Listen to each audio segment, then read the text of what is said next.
Oh.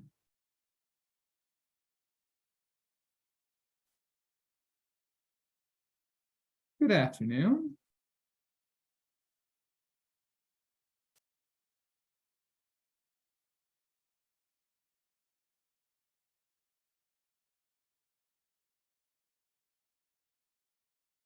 Hello, everyone. Welcome to the Rare Plant Community Science Network discussion meeting on volunteer training. I think we're going to give people a couple of minutes to sign on, and then we'll get underway. See if I can.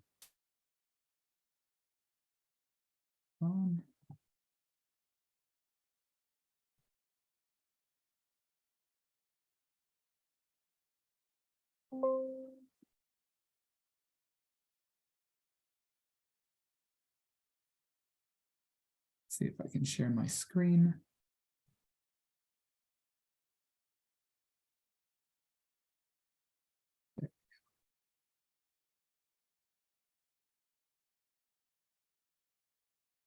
All right. There's Cheyenne.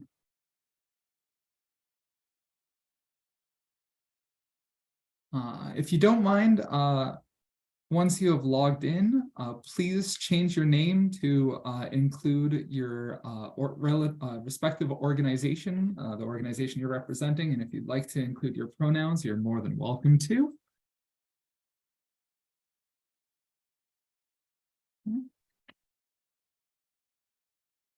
Micah, what are we logging into? Not logging into anything. If you wanted to just change your name in Zoom. Oh, okay, gotcha. No problem. Cooper, good to see you. How's your season been? It's been good.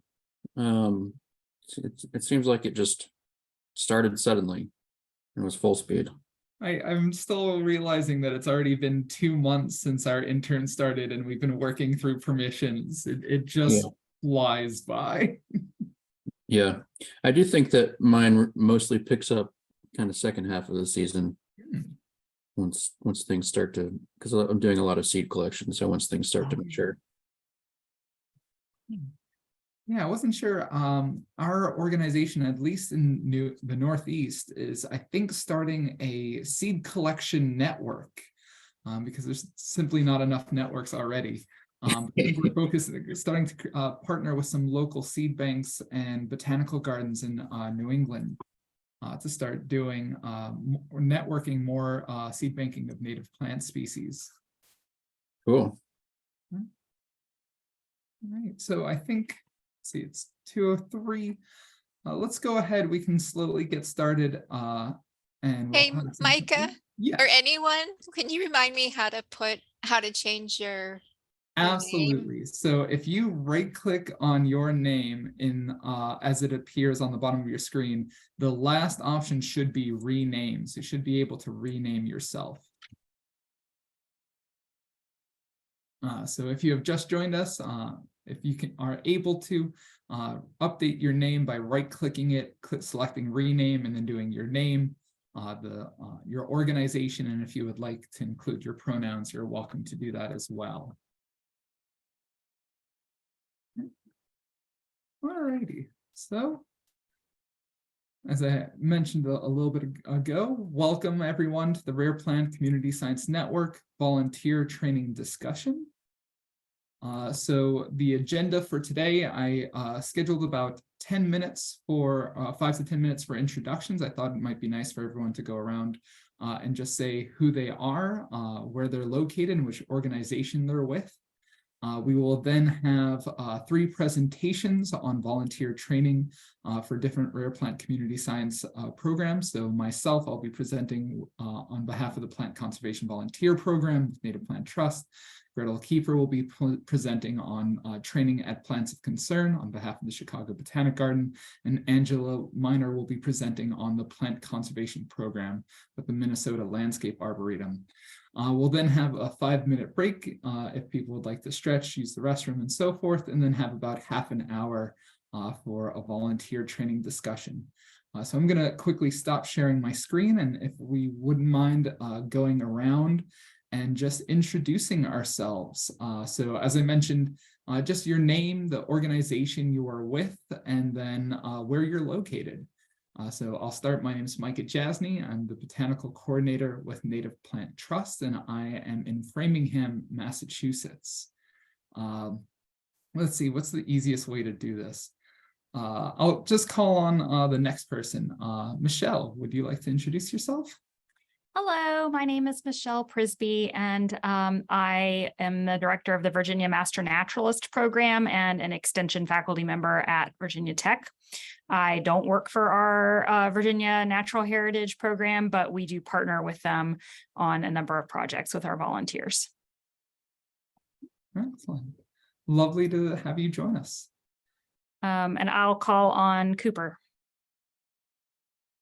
All right, thank you. My name is Cooper Breeden. I work at Southeastern Grasslands Institute. We're based out of Austin Peay State University, about an hour northwest of Nashville, Tennessee.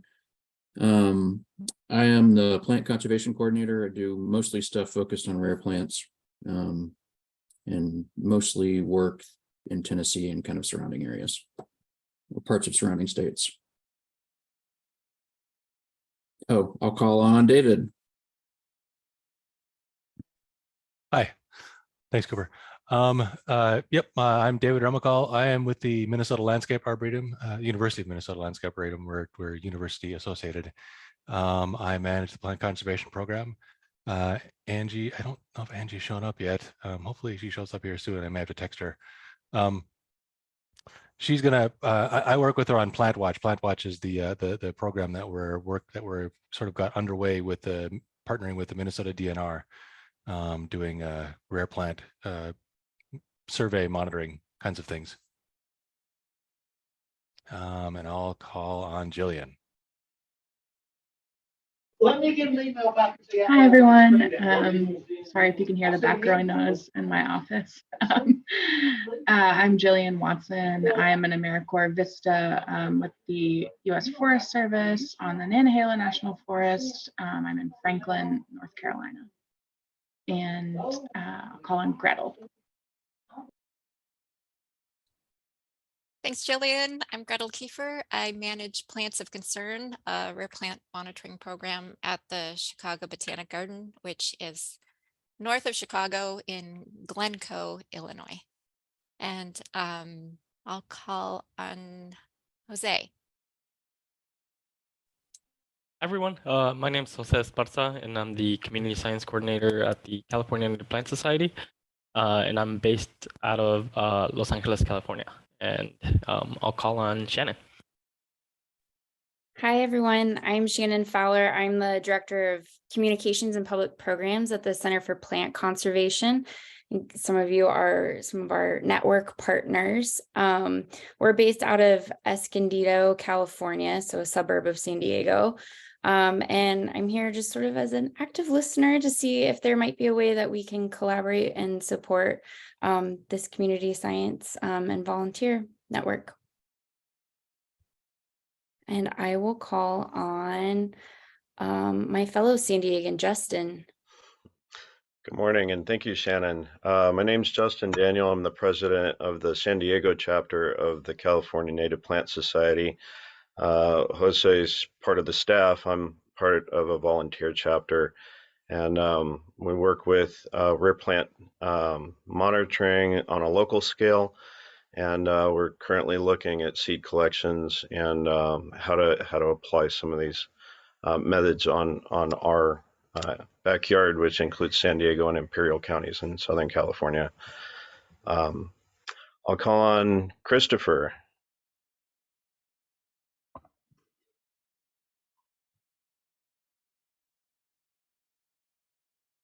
Chris, you're muted. Thank you. Sorry. My name is Chris Benda, and I'm unmuted now. And I work for the Plants of Concern program, where I coordinate the Southern Illinois portion at Southern Illinois University in Carbondale, Illinois. Cheyenne, have we heard from you yet? Nope. Yeah, Excellent. I'm Cheyenne, and I work for the Pennsylvania Department of Conservation and Natural Resources with our Natural Heritage Program. And I'm the Plant Conservation Alliance Coordinator for Pennsylvania. So I'm based out of Harrisburg. Our PCA is pretty new, and so right now we're getting kind of off the ground. We don't have a lot of volunteers yet, so I've been trying to be active with this group to figure out the best way to start community engagement and volunteer engagement. Let's see. Diana, have you went? Not yet. Hi, everyone. I'm Diana Soteropoulos. I'm at the Arkansas Natural Heritage Commission, which is Arkansas's natural heritage program based out of Little Rock. And I am the botanist, herbarium collections manager, and Arkansas herbarium digitization coordinator. So I work with students and volunteers a lot for herbarium digitization, and we also have iNaturalist projects for documenting occurrences on our natural areas and for documenting rare plants throughout the state. And I think I was the last one to go. Justin, have we heard from you? Oh, I think we did hear from Justin. Excellent.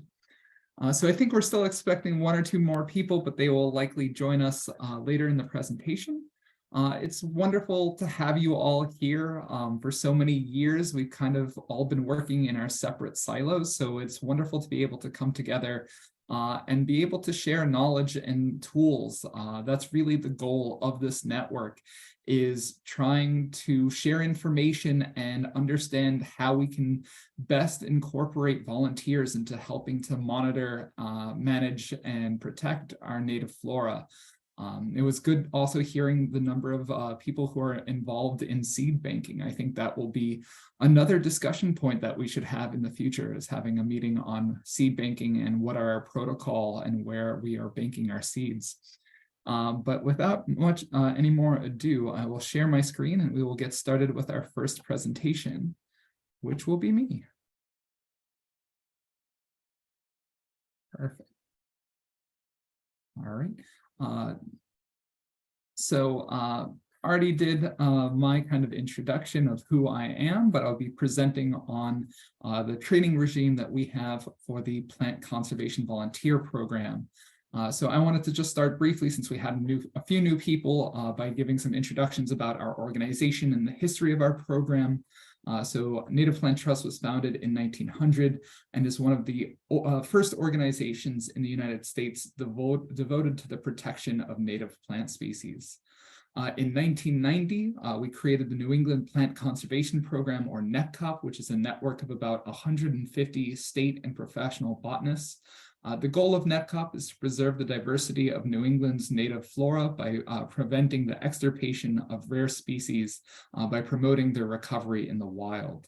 NEPCOP assists state natural heritage programs with rare plant monitoring and prioritizing populations for seed collection for ex situ seed banking.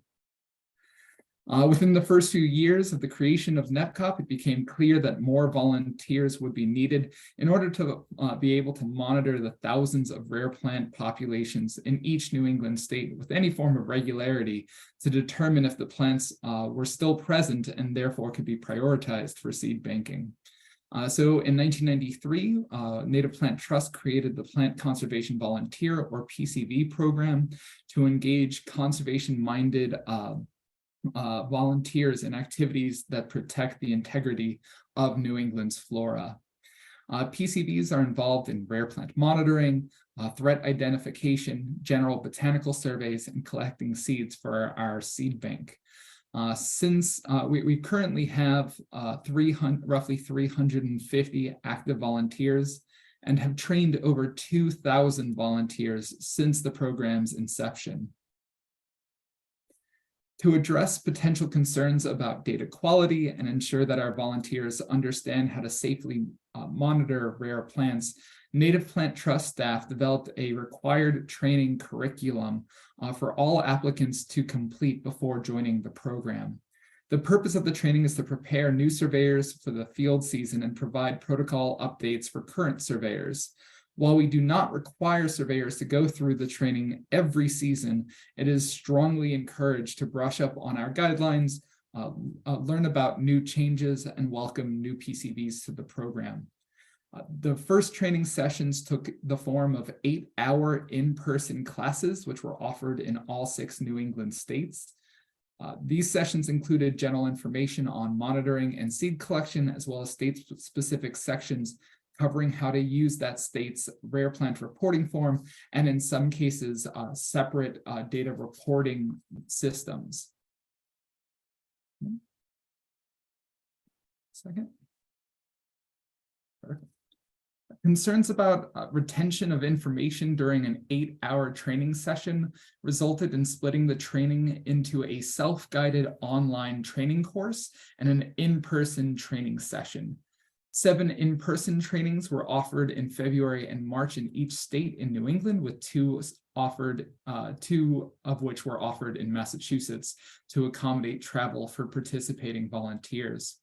For our self-guided online learning class, we decided to use the website Moodle, which is a free online learning management system that enables educators to create their own private website with dynamic courses. Moodle allows course creators to upload videos, files, and build quizzes to check comprehension of training materials. It also tracks user progress, so I can see when a new volunteer completes the online training. Native Plant Trust uses Moodle for all of our online public programming, and this website is also used by a lot of school systems for online learning. Once PCV applicants are reviewed and accepted in early January, volunteers are then emailed a link to the Moodle website along with instructions on how to create an account and begin the class. So I'm going to just escape from here and show you what that all looks like. So here is our online website. So this is our online learning portal. So they get a login. Hopefully that works. There we go. They then can look up the course and receive an enrollment key that allows them to enter it. So the self-paced plant conservation volunteer Moodle course is broken into 10 subsections and takes approximately 4 to 5 hours to complete. At the beginning, we include a brief video on how to use Moodle and navigate through the website to ensure that they complete every aspect of it. So the first section is the history of Native Plant Trust in the PCV program. This contains information about the history of our organization, our mission, and our regional conservation ranking publication. So we have a required video here that just goes through over all of that information. And the Zoom key is in the way. There we go. Let me go back. Has some documentation on the 10 things about our organization, history of our organization, our mission, and then Flora Conservanda, which is the regional conservation ranking we create with the states. The second section, conservation actions for rare plants, outlines the actions our department takes to conserve rare plant species, including rare plant monitoring, seed banking, and management. So discusses the implications of the work that we are doing. The third section, PCV program information and guidelines. This section details information on the work our volunteers actually do, the annual cycle of those tasks, and addresses data security. So we have all of our volunteers sign data security agreements. The fourth section, rare plant monitoring. This section is split into 2 different sections. So we click on here, introducing participants about our program guidelines and monitoring protocol, including how to sign up for surveys, receive assignment materials, plan and conduct surveys, and submit their data. This section also includes a quiz that our volunteers take to test comprehension. And as the administrator for this website, I can check out and see how they did. So we have 11 different questions that people can submit and get graded. So next we have our rare plant seed collection section. So our volunteers participate in collecting small samples of seed from selected populations to be stored in our seed bank to preserve the genetic diversity of the rare plant species present within New England and for use in germination and propagation research and potential augmentation projects in partnership with state natural heritage programs. So this section goes through all of that and our methodology. We have a section on management and threats. So this details the different types of threats that impact rare plant populations and how our volunteers identify and report them, including quantifying the potential impacts of the populations in terms of severity and scope of a threat. We also have a spreadsheet that contains the list of all invasive plant species in each state in New England. Download that. So this is just a good opportunity for them to start familiarizing themselves and with what species are listed as invasive and can be a useful resource for them. The next section is the New England Rare Plant Reporting Form. So this includes an in-depth video on the different fields which comprise our New England Rare Plant Reporting Form and how they should be accurately filled out. So this goes through one field at a time and explains exactly how our volunteers should fill them out and includes an example copy for them. The next section is Sprout website. So we have our website is called the Species Rare Occurrence Utility. So this is our database and website and is our interface that our volunteers engage with to sign up for surveys, access their assignment materials, download or research their species, and then eventually submit their data. So this is I think an hour-long video that walks them through every aspect of using the Sprout website. It's also a really good resource for looking at phenology for the species and finding out information for other volunteers. The next section is the references and resources, which has links to a variety of different resources for botanical ID, herbaria, and online resources that volunteers can use to support and inform the work they do. Then the last section of the PCV Moodle training course is the PCV handbook. This document is a one-stop shop for everything our volunteers need to know how to participate in the PCV program, along with helpful tips and examples. So I'll have a copy of that document here. So initially, every new PCV received a printed copy of the 250-page PCV handbook, but due to the pandemic, we streamlined the document and made it more user-friendly. So surveyors receive it as a PDF. The document is still formatted so it can be printed, but a lot of the materials, let me just click through. A lot of the materials are useful kind of in preparations for surveys, but not necessarily into the field. So we allowed our surveyors to decide which sections they wanted to print and bring with them, and this way wasted a lot less paper. The PCV handbook is broken into 5 sections with each of the different subsections hyperlinked in the index for easy navigation through the document. So the first section of the PCV handbook, entitled New England Plant Conservation Volunteers, contains information about the PCV program and our organization. So each of these is hyperlinked so you can quickly navigate through the document. The second section covers program information and administration.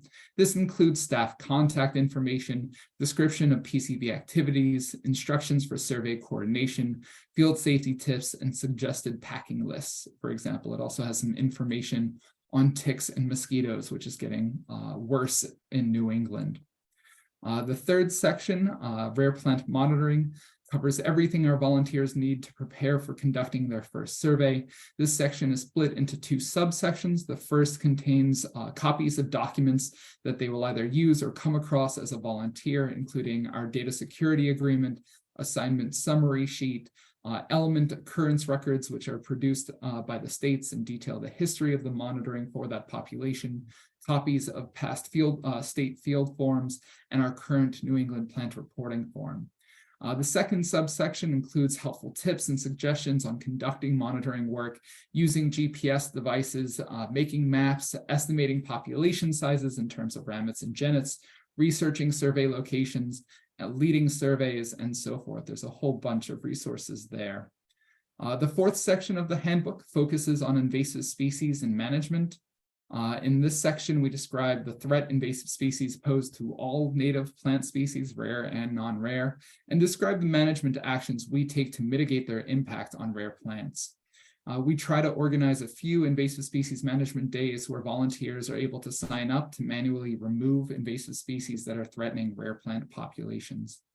The last section of the volunteer handbook lists a variety of botanical identification resources and links to botanically related websites. A copy of the 2023 Native Plant Trust PCB handbook has been uploaded to the resources folder in the Rare Plant Community Science Network SharePoint and will be made available on the Rare Plant Community Science Network website. So this will be available for you to review and use or adapt to your uses as well. So returning to the slideshow. There we go. Perfect. So that is the online training course. We do ask our volunteers to try and complete the Moodle training course and review the PCB handbook ahead of our in-person training sessions, which are offered during weekends from the end of February through mid-March. So we do not have trainings going throughout the year. Once the season has started, we apologize and ask them to still apply and inform them that they will be considered for the next season. The in-person training sessions also last approximately 4 to 5 hours and cover rare plant survey protocol, how to use the Sprout website to support their monitoring work. We then have a half-hour break for lunch and for volunteers to introduce themselves to their new colleagues. The second half of the training covers how to use our rare plant reporting form and the PCB handbook. Much of the in-person training is repetition of the online training materials, but we feel this is important so that surveyors really comprehend the materials. There's a lot of things that go on in conducting the work that we do, and having a little bit of repetition to make sure it sinks in is really important. The in-person training also allows volunteers to interact with me, ask questions, and then connect with other volunteers who they may be surveying with. I do find that in-person trainings do help in really building a sense of community. As I mentioned earlier, each year we would offer 7 in-person training sessions throughout New England, covering both region-wide information as well as state-specific protocol. This changed at the start of 2020 with the COVID-19 pandemic. For part of 2020 through 2022, our 7 in-person training sessions were switched to 4 live virtual training webinars. These webinars were recorded and shared with anyone who cannot attend our live sessions. During the pandemic, we worked with the states to set up Sprout and standardize a regional rare plant reporting form and streamlined our data reporting process. One of the results of this process was that we are now able to standardize all of the trainings for all of New England and no longer need to have state-specific sections. So instead of going through each state's reporting form, we're now using one reporting form. We've also standardized the data submission process, so we don't have to have a specialized part of the training focused on that aspect. Our current format is to offer 3 in-person training sessions in Southern, Central, and Northern New England, and offer 1 live virtual training webinar for those who cannot make it to the in-person session. I am the only person who oversees the Plant Conservation Volunteer Program full-time, and it's a lot of effort to drive and set up 7 different training sessions. So I found doing a Southern, Central, and Northern one allows for in-person opportunities while not making my life overly complicated. A recording of our 2023 virtual PCB training webinar has been uploaded to the Rare Plant Community Science Network SharePoint and will be made available on the website. So if you are interested in watching a 5-hour training, you are more than welcome to do so. Looking towards the future, our conservation department has been working on a comprehensive field safety manual covering all aspects of field safety to give to our volunteers so they can feel better prepared if an accident occurs out in the field. This document has been drafted and is awaiting final approval from our executive director. I also have plans to incorporate more active learning into our training programs to try and make our trainings more engaging and thus foster deeper learning. This may include having participants fill out a field form for a plant in their backyard or a nearby park to get some practice, as well as setting up keying stations at in-person training sessions so that volunteers can get some experience identifying new species. Lastly, I'm also hoping to create a mentor system in the coming years that will pair new PCVs with more seasoned volunteers who are willing to act as a resource during the volunteers' first year. I think the system will help strengthen volunteers' connections with each other and the program, and hopefully foster longer engagement. So I know that was a lot. I'm happy to take a minute if there are any questions.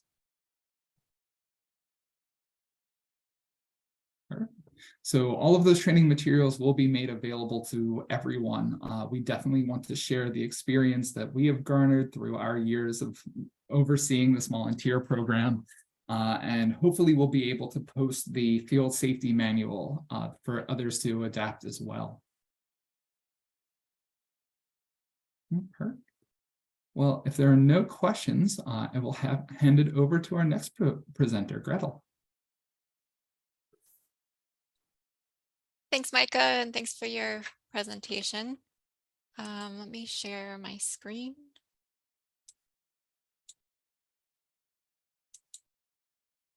All right, is that coming through? Okay, so I'm Gretel. I manage Plants of Concern, community science rare plant monitoring program at the Chicago Botanic Garden. And I'll talk about how we train community scientists for rare plant monitoring.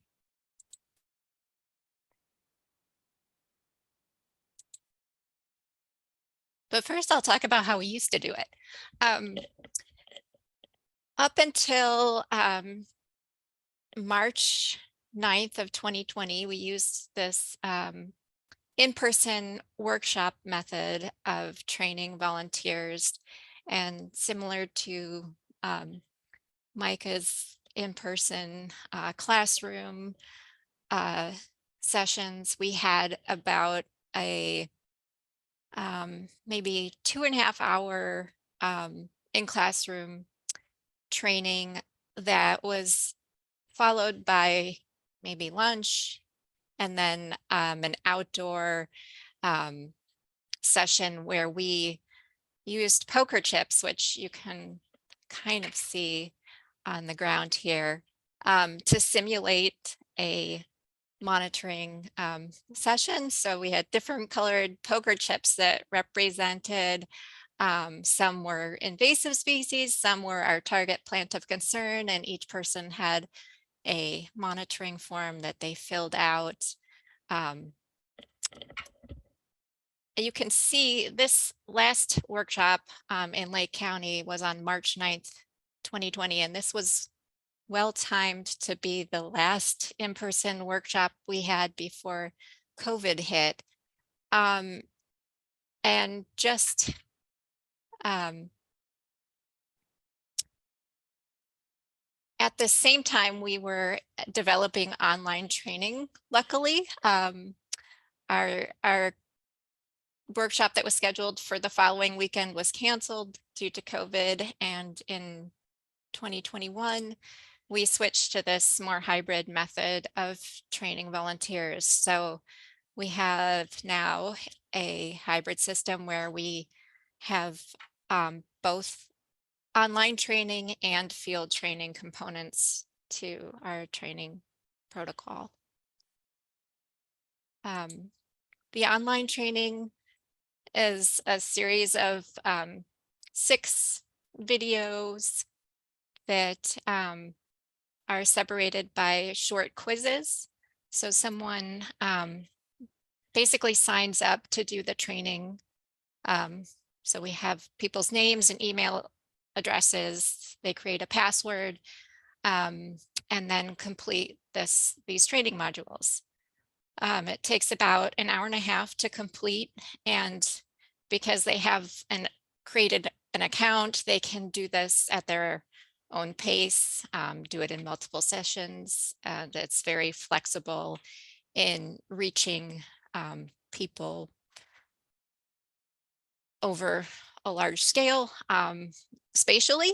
So I should also mention that in 2021, we also started the Southern Illinois component of our program. So Plants of Concern has historically been active in Northeastern Illinois in the Chicago region since 2001. And in 2021, we branched out to having a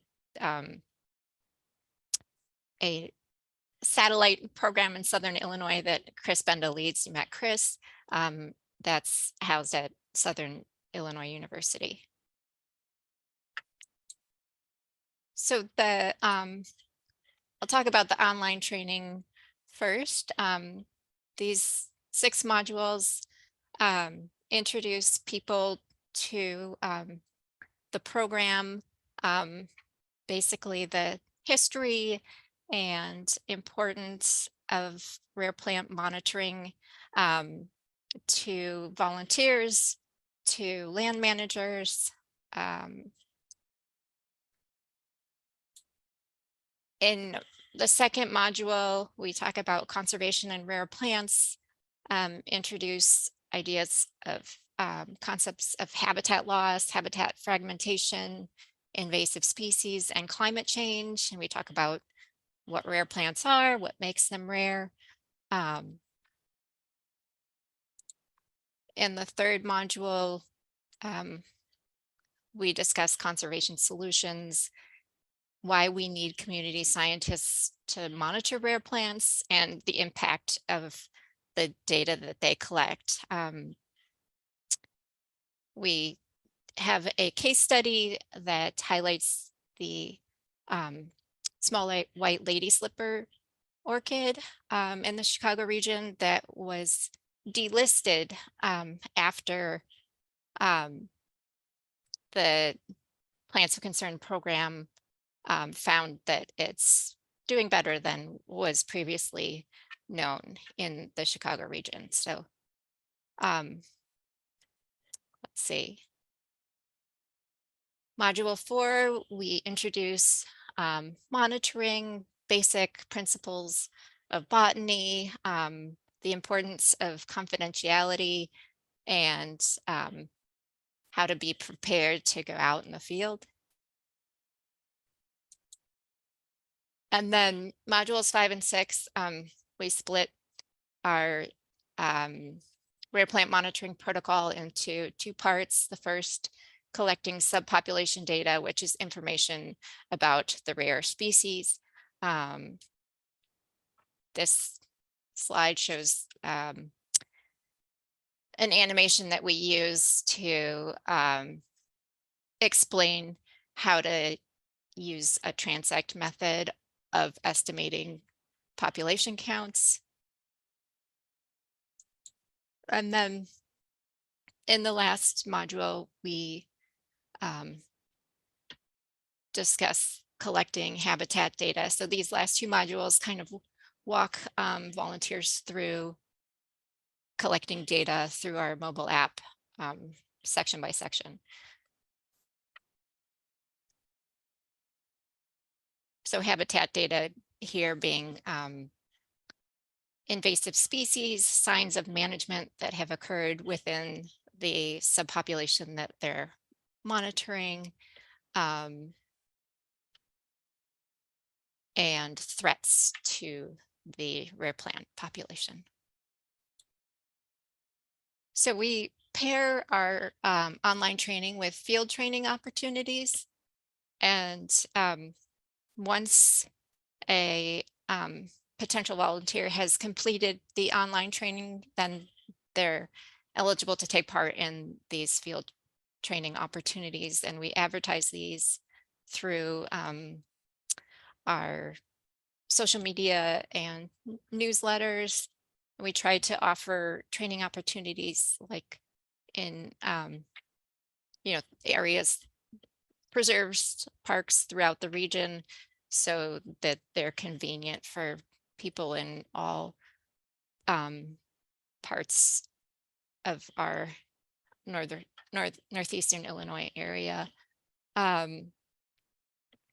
And we prioritize holding these events at assignments where we're either in need of new volunteers, so we can potentially like pair new participants with an open assignment, or like an opportunity where someone has been monitoring that population, but they are in need of help. So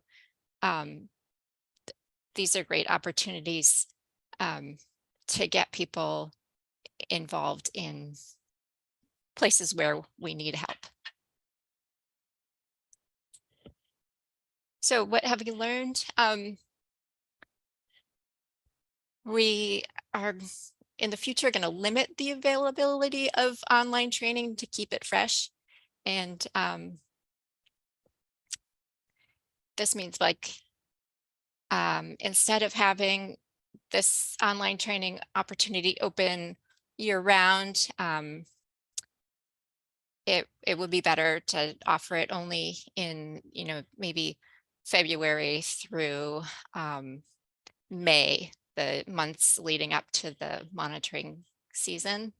And I think overall, we've learned that field experience is critical for building volunteers' confidence, getting them out and actually doing the monitoring, getting a taste of doing field work, being outside with other people is really critical. And pairing and like grouping volunteers takes time, but it's worth the effort. It's like somehow it can be difficult to find people that live close by to a preserve and are also potentially good partners in the field or available at the same time, weekdays, weekends, things like that. So that's difficult, but it's worth the effort. And also that volunteers bring thetheir own strengths to monitoring. Not everyone has to be good at doing everything.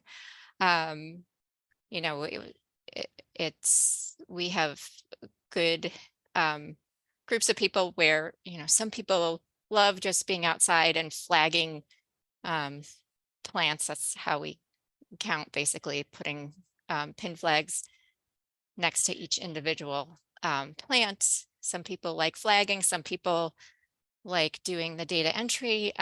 So not everyone has to be good at everything.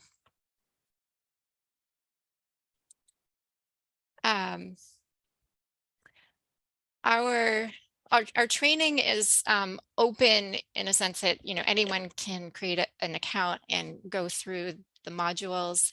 And just a reminder that our technology is available for other programs to use. We have a great platform for data access from volunteers and land managers, while keeping confidentiality in mind, a mobile app for data collection and online training. So check out our website and email me if you have any questions about that, and email me with any questions, or I'll be happy to answer any now or during our discussion.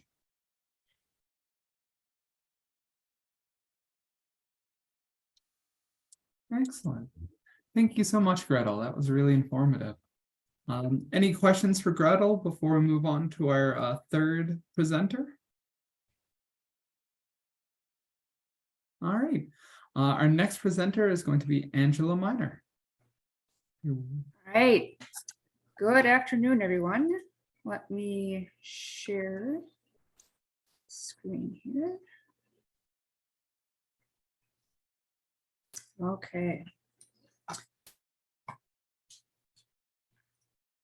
All right.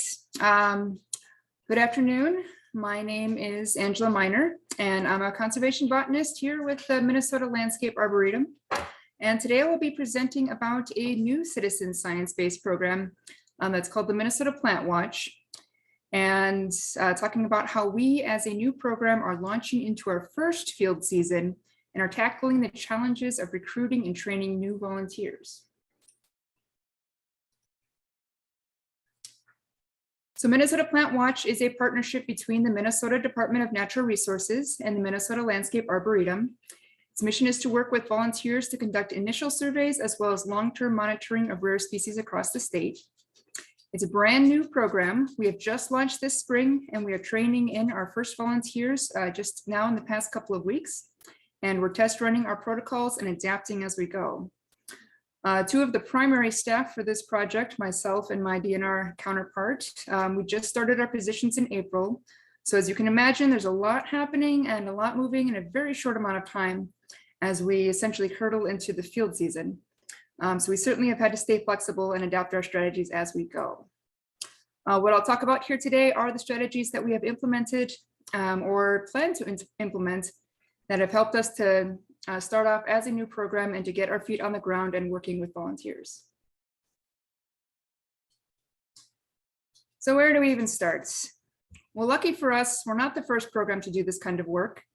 As you know, the Rare Plant Citizen Science Network is all about connecting similar groups together to learn and grow. So we started off by connecting to and learning from some of these other programs. Like Micah mentioned a little bit earlier about the RPCSN website and how it has a repository for programs to upload information about their protocols and data sheets to share with other groups. We haven't quite shared our protocol and data sheet from the Minnesota Plant Watch yet, as we are still in the drafting and testing phase. But I hope to be able to get those up there soon as we refine things a little bit. We also have to define our goals for our program and determine how those may differ from other programs and how that might impact our methodologies. It's important to keep your goals realistic and attainable for the resources that are available to you. This includes what can be realistically achieved through a diverse array of volunteers, if they're going to be your primary field resource. And of course, your own time, funding, and material resources need to be accounted for as well. When we reviewed our goals and the goals and methods of other existing programs, we did find that there was a lot of overlap as well as some differences. Therefore, in collaboration with some of these other programs, we adapted some of the protocol methods and training resources and tailored our own materials to fit the needs of our program.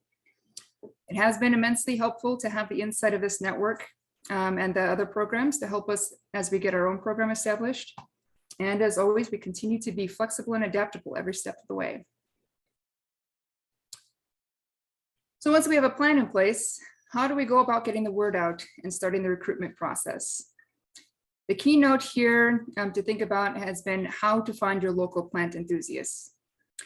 Figure out the networks, the workshops, and events that your ideal volunteers would likely be interested in. Do those presentations, set up informational tables, develop handouts and flyers, and have sign-up sheets ready. In Minnesota, we tapped into our local master naturalist programs and Native Plant Society groups, and this yielded an abundance of interested volunteers. We also had many already known volunteers already associated with our organizations that have been interested in similar work in the past, and we were able to reach out and connect with them. In addition to presentations, we are also working to develop promotional material to help boost our program's recognition and attract more volunteer interest. Some of the things that we are working to develop are logos, handouts, regular newsletters, and giveaway hats and shirts for those who volunteer. So once you've attracted some interested volunteers, how do you select the ones that you want to start your program with? This for us has been a crucial phase. We recognize that we ourselves still need to get a comfort level with how our protocol would run in different environments and scenarios. And we knew that we were still likely to run into kinks and obstacles as we were first getting going. What's been a blessing for us has been the interest and availability of experienced volunteers familiar with botany, field surveys, and other skill sets who are able to help us test our protocols and provide feedback for us on what works or what can be done better. To pull these volunteers out from our list, we had everyone complete a sign-up survey that asked questions about their preferred locations, their experience levels, and comfort with plant ID and what sorts of habitats they felt comfortable working in. With this information, we could match volunteers with appropriate sites. We also decided that for our first field season, we were going to try and primarily work with the more experienced volunteers who might be more adaptable to our testing, revision, and not quite refined program as we start to figure things out along the way. We have and continue to request feedback from our volunteers before, during, and after our field surveys. Our long-term goal is to have some trained volunteers that would be comfortable enough to potentially assist us with training in or mentoring additional volunteers in the future. So far, our program has been lucky enough to have attracted more volunteers than what we currently have the capacity for. And since we don't want to turn away anyone, we also want to be able to keep everybody engaged with our program. So we are maintaining a list of everyone who has signed up and are being very clear and communicative with everyone about where we're at. We also want to generate future newsletters that will summarize our progress, our forward track, and anything cool that we see along the way.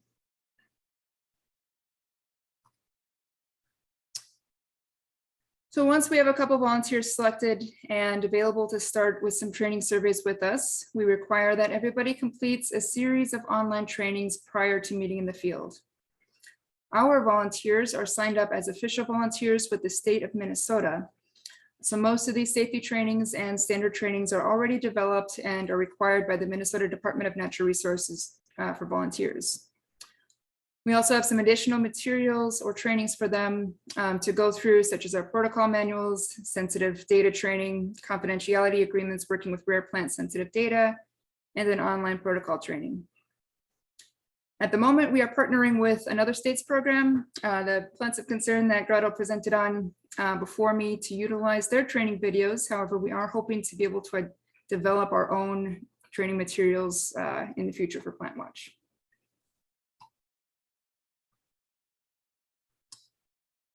Before entering the field, we also send our volunteers an assignment packet. This is a packet containing the specific information about the species population that they will be targeting. This includes an assignment form, which has information on the species, the bloom window for surveying, the key identifying features of that species. It also includes location information, any known safety concerns, and other species-specific information. The element occurrence report is also included along with any helpful information on past record observations. And we also include several maps that will show the site location, topography, access, and population location. We do ensure that these maps are geo-referenced so that they can be used in apps like Avenza. And I also like to send along any helpful resources that may aid in species identification. And of course, if any of the sites that they will be visiting will require an access permit, or if you're going to have them do activities such as seed collection, any associated permits also need to be included. So the materials list will vary based on the survey methods for the protocol. I have here kind of a general list of supplies that we typically use. Many supplies are already things that many volunteers might already have on hand and are willing to use. However, we have built supply kits that we can hand out to volunteers that request it. Our program operates across the state, and we do anticipate that it might be a little bit of a challenge to connect supply kits with volunteers who will be trained to operate independently. One solution we have is having multiple kits built and also having them made available in offices located in different parts of the state. Since the Minnesota DNR is a partner in this, the DNR office is stationed across the state, can also help to provide us this opportunity. Otherwise, we have general clothing recommendations for volunteers, including supplies for insects and sun protection, as well as appropriate footwear, rain gear, and long sleeve pants. So technology in the field. We are lucky to be in an age where we have access to more technological tools for the field beyond the standard paper and clipboard. There are many options for data collection, and the option you choose needs to fit your needs, budgets, and accessibility or ease of use for volunteers who will be collecting the data. Handheld GPS devices are great for collecting points and tracks. Many volunteers already have access to them or experience with them. Smartphones and tablets can have variable GPS accuracy, but they do open up a large opportunity to use different features on apps to aid in data collection. Avenza Maps is an app that I like for its ability to show a person's location on a geo-referenced map which is also helpful for collecting points, as well as better outlining boundaries or key features that you include on the map that you create. There is a free version of this app that folks can download, though it does limit how many apps or how many maps you can store at any given time. There's also specialty apps, of course, such as the Plants of Concern app. These can cost a little bit of money to develop, but they do have great potential to be able to store all of your collected data onto the device and immediately upload those into your database, and reduce the need for paper data sheets. It is recommended to still have those paper data sheets, though, readily available just in case there are technological issues such as dead batteries or perhaps no cell phone signal if your app relies on signal. Our program is still experimenting with different options right now. We are currently still using paper data sheets. However, we are very interested in the idea of a developed app or something that can be used on phones or tablets.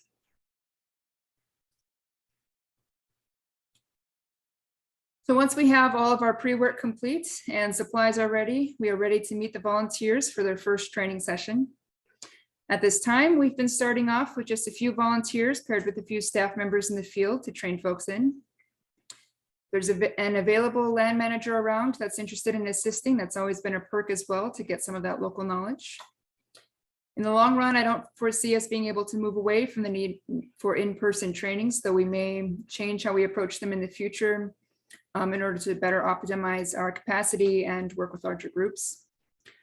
Of course, there is immense value for a program and for the volunteer to have this opportunity for one-on-one or for in-person trainings in the field to see the methods in person, ask those questions, and discuss how we overcome obstacles along the way. During training, it's important to go over all the safety aspects of being in the field, both for safety concerns of the volunteer as well as for sensitive habitats and rare plants. The species ID, of course, is important, as well as pointing out any lookalikes that your target species may be mistaken for.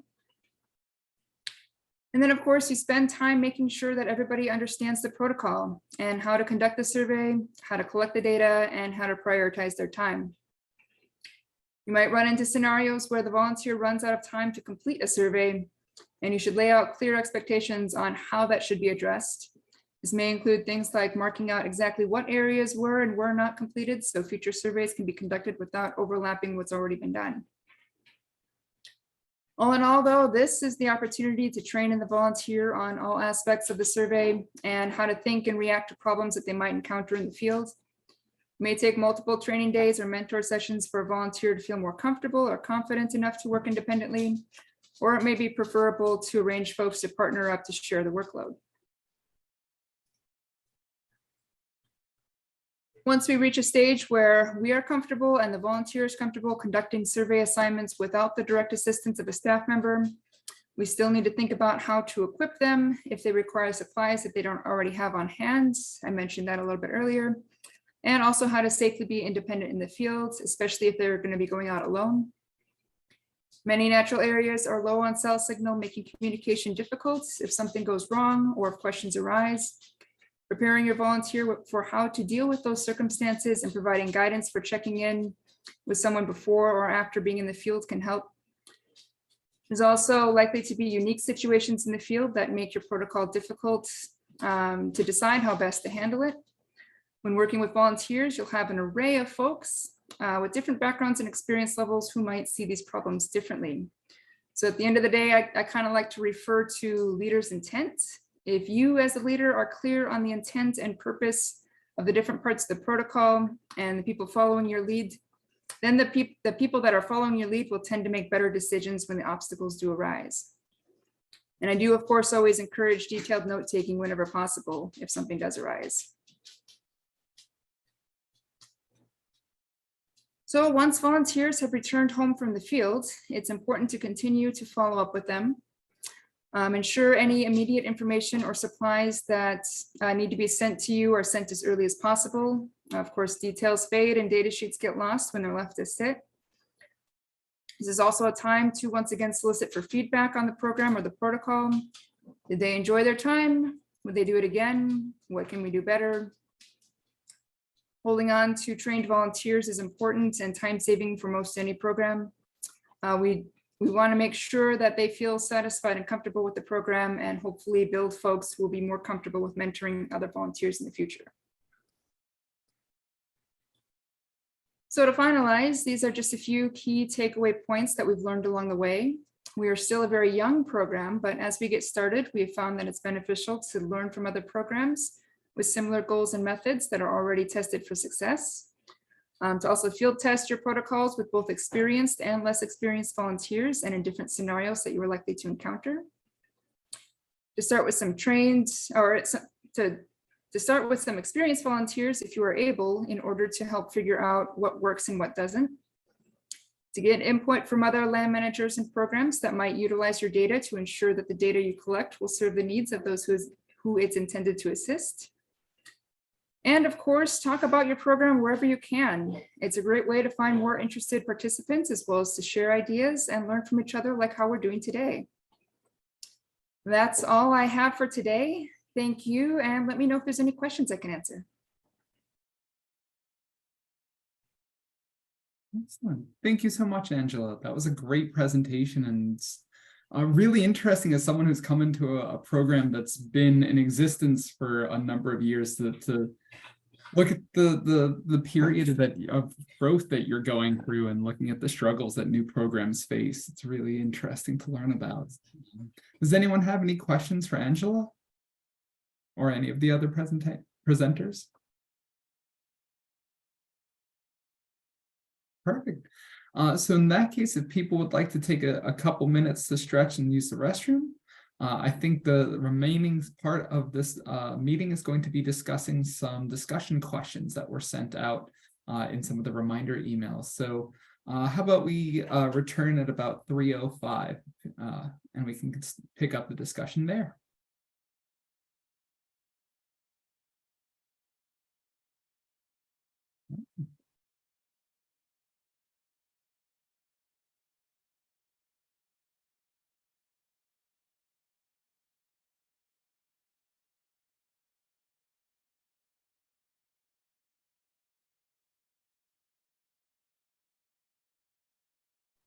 All right, everyone, if you can hear my voice, I think we are going to pick back up with the remainder of our discussion meeting. So let me share my screen.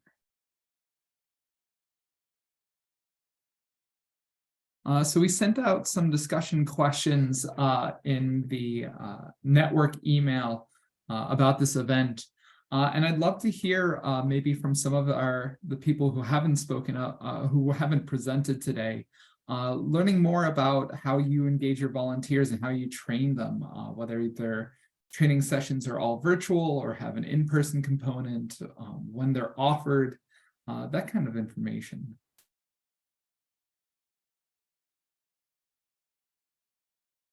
Do I have any? Yeah. I suppose I'll jump in on our volunteer training in San Diego. Oh, first of all, great presentations. Thank you, guys. I think the corollary on your programs can be translated in many ways as a reference. In San Diego, there's been a big push to work with the herbaria as well as nonprofit groups. And on our side, on our volunteer level, we have people that are really just getting interested, and then people that have been in the field for decades. And so the pairing component is trying to be the focus concurrently, and also trying to direct onto species that are in imminent peril. And so from the leadership standpoint, I think that the in-person sessions are what we're trying to focus on to generate interest of people that are just coming in, and really trying to get that data to be synthesized in the field. And that's can be an issue too, because the people that are really focused on producing data get a backlog. There's a bottleneck there. So I just want to point that out as a primary issue. And I want to say goodbye to Jose there. And then botanical trainings, we often work with partnering organizations such as the Natural History Museum and the local colleges that put up courses, so that we're not all doing that in-house. We like to have satellite sort of things that are primarily geared towards volunteers. And then trying to facilitate more professional programs like you guys have done, and then trying to kind of handpick a little bit the people that are really interested and promote them up to our rare plant inventory programs, and trying to get them at the state level to be recognized, especially for their contributions. That's really interesting. So before they are part of the rare plant inventory, what kind of activities are they doing? It starts off really as trying to focus on areas and species in particular.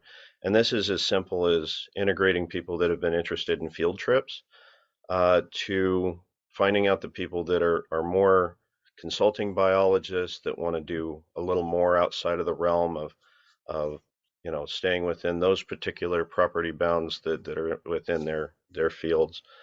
And then getting, more into, the, I guess, special interests of certain people, trying to, not just get the focus on the most need that we're hearing from land managers, but the focus of people that, listening in dialogue with our volunteers. It's really interesting. And then you said you were partnering with schools and local organizations. Is that for events or to assist with trainings? Trainings, yeah, that's a big need, and I think that's kind of why I'm here. And I was hoping to be a little more of a fly on the wall to pick up your guys already have a framework for this. How can we adapt that framework to what we're doing to bring up on our chapter level a more standard level of professionalism? We have a lot of that with the state apparatus at California Native Plant Society, so we draw off of their work quite a bit, but it's wholly insufficient in a county like ours that's not only huge but extremely biodiverse. Well, I certainly hope that some of the information from the presentations and the resources we're posting can be useful in formalizing the program materials for the work you're doing. It is. Thank you.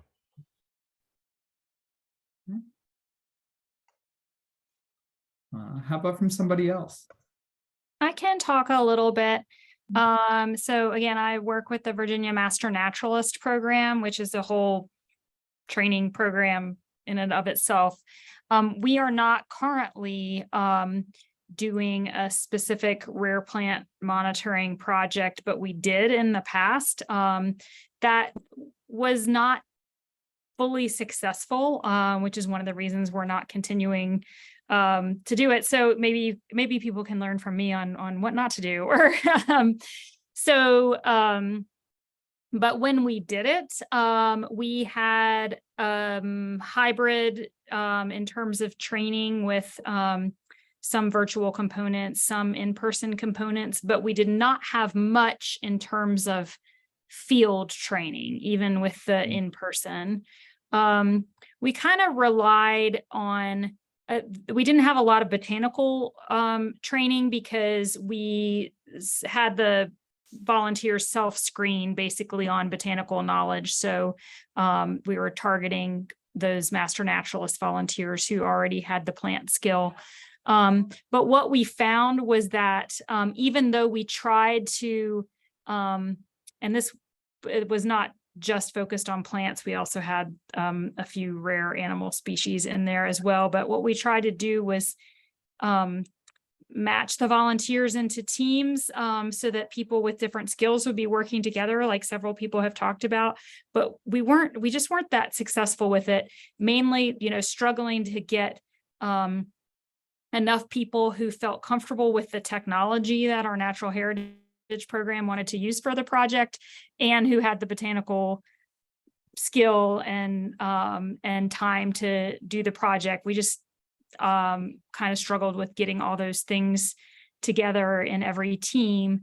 And I think a little bit too, because we didn't have the personnel resources that I think some of you are describing, and it takes a lot of time to put together those packets and give everybody the individualized attention that they need to be successful. And it didn't make sense from like a cost investment in that from natural heritage to keep the project going under the format it was in. But that's why I'm in this network, to try to hear what other states are doing now, because this was several years ago, in order to bring those ideas back and, you know, think about how we could try this again in the future. That's really interesting. So would the volunteers get to choose which populations were they were interested, or they just volunteered and then you kind of paired them with the population and the other surveyors? They were signing up to be like the plant expert or the bird expert or something like that for a team that was in a specific geographic location, and then they would be assigned the plant species and population. So yeah, they were not choosing that, and that would be like definitely like a flipped way of looking at it. But yeah, no, they were given an assignment, something from the elements occurrence database.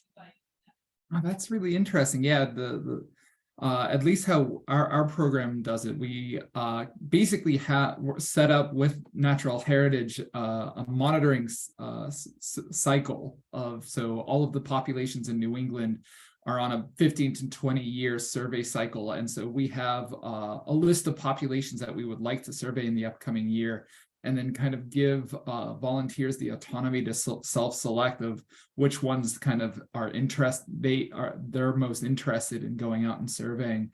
And I think that's really been supportive, because I find that especially with working volunteers, is you need to have a balance between kind of giving guidance and giving them requirements, and then having some autonomy in which populations they choose or which aspects they specialize in. So that definitely helped with our program. Yeah, that's really interesting to hear. Thank you. I just wanted to mention that it seems like we need to discuss the sort of the difference in how we first like go out and scout and like identify element occurrences, and there's like, and maybe it's like a different group of people that have that specialty versus like how we assign someone a known location where this plant, you know, has been seen year after year, and their assignment is to revisit it year after year and count and see change. So there are those two aspects of rare plant monitoring that you know, should always be paired, because we should always be looking beyond the boundaries of where we've found our current populations. But yeah, it could be, you know, a different task or a different set of people that are doing each too. Yeah. Thank you for that, Gretel. Yeah, because that's I think that our Virginia Master Naturalist volunteers would have more success at the first thing that you described, because we have volunteers who are kind of already doing that on their own for fun. And I think if we could harness that in a more organized way, that would probably be more successful than the very rigid, like, here's the population, you have to find this exact one and record it in this exact way. Yeah, and I've kind of found that with our format that one type of volunteering will slowly bleed into another. So giving a specific species or a target for volunteers to key in on, you don't need to be the most professional botanist to really dive into the diagnostic features for one species and then be prepared to go out and survey it. So that's really easy for volunteers to start engaging versus people who have been with the program for more years, who maybe have taken some of our classes or really been able to dive more into botany, who we have kind of our lower echelon or plant conservation volunteers. And then in NEPCOP, there's task force members, and we're trying to remove the kind of barriers between them, but our task force members are more of the professional botanists, but we have volunteers who become professional botanists and do more time just going out and botanizing and identifying populations, which they submit to us. We share with the states and then incorporate into our survey plan. So kind of finding ways to balance both opportunities and engage with people depending on their different comfort levels, I think is really helpful. Yeah, I guess I'll just mention, we're kind of pulling only from our master naturalist right now in Pennsylvania. And that's in part because we're trying to start off slow with volunteers, and we already had an MOU with the master naturalists. And some of our heritage folks actually volunteer and help with the master naturalist training. So it's a really good pipeline for us to be able to like sort of feed the sort of training we want into the master naturalist training that already exists. And we're actually toying around with the idea of like giving folks some time on their like professional time to kind of allot towards doing those trainings. So it's not necessarily volunteer work, they can count it towards their work hours. So we can kind of flesh the bits out that are relevant a little more. And then I've been developing a spreadsheet that kind of has each of the species we're interested in having folks work on. And those are mostly sorted by our species of highest concern, but then also ones on public lands that people can really safely access.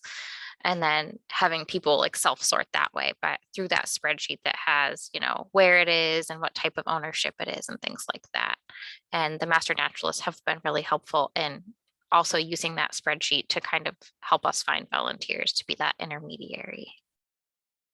Yeah, listing the ownership type for plant populations is really interesting, and it's something we've slowly been starting to ease into, both in terms of the likelihood of receiving a permission. So if it's on public land and we just have to submit a permit, we're more likely to get it. But we've also been thinking about some of the barriers to entry for more diverse populations.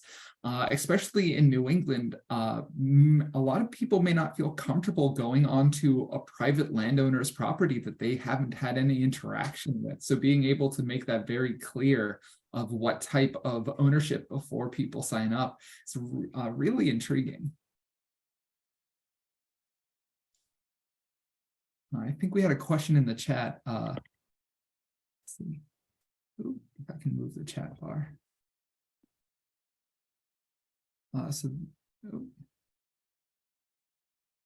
There we go. So yeah, Justin forgot to mention that they pull a lot of leadership of rare plant surveyors from a pool of certified botanists, agency scientists, and land managers. That's really cool.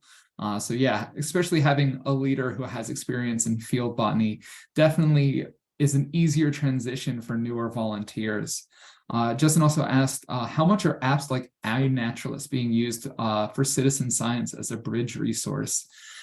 So we're dabbling with talking about apps. So it's been a little difficult because a lot of these apps are based on machine learning. So it's really useful for identifying more common species, but especially thinking about identifying rarer species. Sometimes the apps have less of a kind of library of photos to pull on, so are more likely to make mistakes. So we have suggested using it as a reference to double check ID, but we also have a lot of instructions on how to take diagnostic features and then have instruct volunteers to send photos to our research botanist, Arthur Haynes, who will often review ID. So we don't rely too heavily on web apps like iNaturalist, but do suggest them as a good way to just get out and start botanizing and familiarizing yourself with plants. How about other people? I know we don't, we encourage our volunteers not to post rare plants on iNaturalist, but on the flip side, like I think iNaturalist is a wonderful citizen science tool, and like I know that we've found rare plants occurrences through iNaturalist, and also, you know, that's a way of recruiting people too, that you can see people that are interested in plants and botany. And we've reached out to iNaturalist users to ask them about certain observations, and yeah, have found rare plant populations that way. We don't use iNaturalist. We kind of looked at it briefly, but it's not something we're going to be using in the future. But the Wisconsin folks do. If you contact Kevin Doyle with the Wisconsin DNR, he has some good experience with using iNaturalist. They make it work. It's got some limitations for sure, but they can make it work.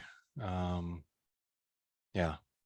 Yeah, I think all of his data collection is actually done through an iNaturalist project. So if you have questions about iNaturalist, Kevin wasn't able to join us today, but would definitely be a great resource to follow up. We also don't encourage our volunteers to post, especially our data use agreements with the states. If volunteers get location information to rare plants, that is a breach of our data use agreement for them to post those locations on any form of social media. So we encourage them to use the app for, especially for associated species. If they're looking at the plants around them, they're welcome to post associates or use that to identify associates. But we do not ask them, we discourage them from posting rare plants on iNaturalist. Diana, you have your hand up. Thank you. So Arkansas is the red state, doesn't have a whole lot of support for conservation. So for heritage botany, it's me. And unfortunately, I don't have the bandwidth for putting together the training protocols and having full monitoring. But I did spend a morning making an iNaturalist project that has all of our rare plants in January, which has been a great way to just pool potential rare plant observations and quickly extract them. And it's a little bit of data workflow process to make sure that we're only extracting the identifications of expert botanists.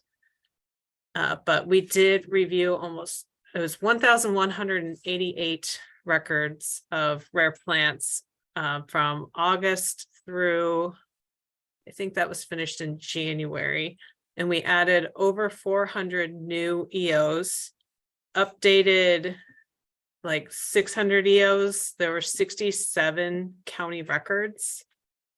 So in some states that don't have as much activity, iNaturalist has been a great way for people not necessarily even knowing they're finding rare plants to document them and that we can get a hold of them.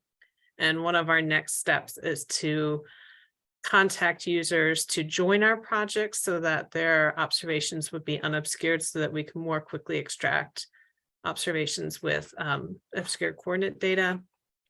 But then I'm not sure that we'll have the bandwidth to do anything with training aside from pointing them to a webinar that I have of, hey, please post your habitat, or at the end, take a habitat photo shot, or count the number of plants, or provide something with area, just so we can get more data. But even having lat long a date and a photo that's verifiable has done a lot for our small program.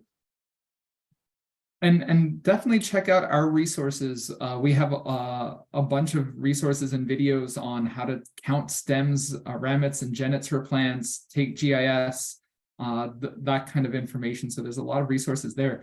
And so I haven't played around too much with creating iNaturalist projects. So did you basically delineate kind of an area and then enter the species that if there was a report of it, you would get flagged for that? So thankfully, iNaturalist has a lot of geopolitical boundaries already set up for places. So every state has a place name. And when you create a project, you can deliver a place, you can upload a shape, it's not a shape file, KML of a place, and anything that occurs within the boundaries of that can be pulled in. But I also limited by species. So I entered the 600 whatever taxa that we track in Arkansas. And it's been an amazing resource. We haven't really made it public yet, but it's been a good way for us to quickly find things. And do you get locational information, or are you just pinged that this user has this information or posted a plant? I'm sorry, could you repeat that question? So I know that iNaturalist kind of obscures the location of rare plant species. So do you have a special account as part of Natural Heritage where you can get the... So there are a couple of different things for obscuring observations in iNaturalist. There are very few taxa, at least in Arkansas, that are automatically obscured because of the taxon itself. Anything that is federally threatened or endangered is automatically obscured. And then there are lists of taxa that are at risk for poaching that are also obscured, which includes a lot of orchids, ginseng, the things that you would think of that if people found out easily where they are, they would go get it. But in Arkansas, we don't have the state threatened and endangered species list that's active because we don't have any protections for them. So most of those are unobscured. And then users can also choose to obscure any observation that they have. So that's why one of our next steps would be reaching out to the users that have lots of observations to join the project and permit the administrators of the project to see their locations so that we can include their data more accurately in the heritage database. That's really cool, especially thinking about, as Michelle was speaking about earlier, having the kind of dichotomy of volunteers who are going back and just monitoring the same populations, but maybe having a separate echelon of volunteers that are people who are going out and checking on these observations. I think using the people who are posting them is a great resource. But then also having them having opportunities to go out and collect more thorough data and would be a great opportunity. Yeah, it would be really nice to have the bandwidth to do that. We have one part-time outreach staff at this point too, and our program is shrinking, unfortunately, but having this iNaturalist project is at least a way for us to get additional data that we can put to use for conservation planning. And someday it would be nice to have even a link from the project to a website that includes things for how to make a good observation, additional data that can be provided. But then it's also a checklist for those people that want to go look for rare things of like, oh, these are the rare species that I can look for. And as they learn how to use iNaturalist, they can also see more precise locality and distribution of that data as well to know other places to check. That's fantastic. And please let us know if you ever have questions or need materials or resources. If you'd like to just reach out to the network, I'm sure we'd all be happy to help you, especially to keep your program going. Thank you so much. Justin, you raised your hand. Yeah, I just wanted to comment that iNaturalist works in California for two major reasons. San Diego County has a plant atlas where the curator of botany here is, I don't know if he sleeps, he goes through the iNat observations, and if there's identifiable components to those records, he'll make them at least research grade and follow up on those. He makes notes on that so that they can go out and focus on the target species. The other major component is that the State Endangered Species Act is automatically included, but there's also state rare plant rankings, in which CNPS has our rare plant rankings that contribute to that program. And so automatic obscuring of rare plants is within the iNaturalist system. So I think that without those layers, then it can be much more risky to use that type of citizen science, but it's really useful, at least in terms of getting people interested. And it's been kind of part of our city nature challenge. We get new people coming in, And without that sort of thing, you know, not a lot of everybody sticks around because there's a lot of there's a big technical gap, obviously, between just basic interest in rare plants and actually submitting data and identifying plants correctly. That's where we're trying to bridge that gap. Thanks for that, Justin. And then Cheyenne also commented that NatureServe recently held a webinar on the Maryland Biodiversity Project, which is a project that uses INET to generate and update EOs. There are some generous folks who have developed code to help streamline some of the steps. NatureServe is hoping to encourage this model to be adapted and used across the network as needed. That's really cool. I would love to have, especially with machine learning and AI, more assistance in verifying and creating EO records. I know a number of natural heritage folks that may not trust code to determine whether a species, whether an observation is worth becoming an EO. But it's really excited to hear about those developments. And I'd love to maybe have someone from the Maryland Biodiversity Project come and give a talk about the work they've been doing.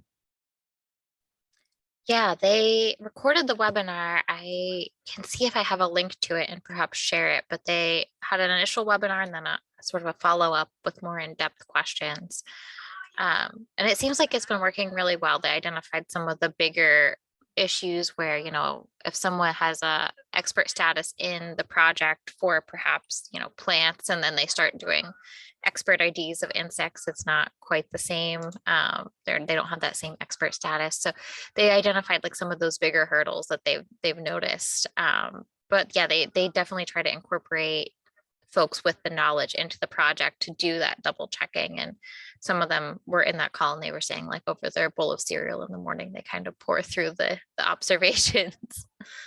I know a lot of my volunteers would be really interested in doing that and would enjoy that, especially thinking about, I don't know for other groups, but our volunteer pool kind of skews towards the older age, and also thinking about people who may not feel comfortable going out onto private property, having more opportunities where people can be contributing to conservation while being comfortable and maybe not going out into the field if that's not their thing.